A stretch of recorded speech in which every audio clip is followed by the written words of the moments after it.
तुम क्यों मेरे सर पे सवार होकर बैठी हो?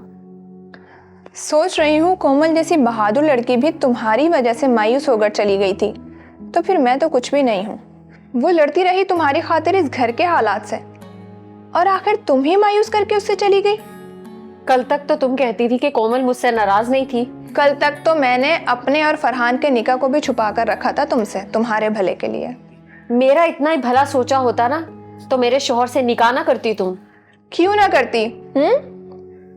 बचपन की मोहब्बत थी मेरी फरहान, 17 साल पुरानी मोहब्बत थी मेरी फरहान। मंगनी हो चुकी थी मेरी फरहान से, जो फुप्पो ने मेरे बाबा की वफात के बाद तोड़ दी थी। वो मंगनी नहीं, मेरा दिल टूटा था हदीका। 4 साल तक रोती रही फरहान को याद करके, और इन 4 सालों में मेरे बहुत अच्छे रिश्ते आए, सबको मना करती रही मैं। जानती हो, ये निकाह खुद फुप्पो ने करवाया था मेरा फरहान से, क्योंकि वो तुम्हें सौतन का दुख देना चाहती थी। सबको धोखे में रखकर मुझे यहां बुलाया था फुप्पो ने, और फरहान को कायल किया कि वो मुझसे निकाह कर ले, और खुदकुशी की धमकियां देकर फरहान को मनाया, क्योंकि फरहान तो मुझसे निकाह करना चाहता ही नहीं था।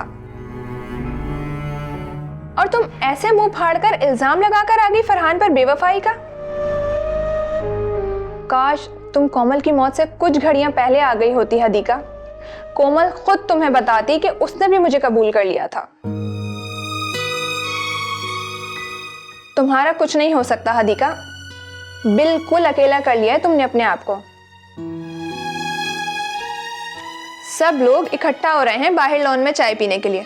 अगर मूड हो तो आ जाना, वरना इस रूम में बैठकर रोती रहना।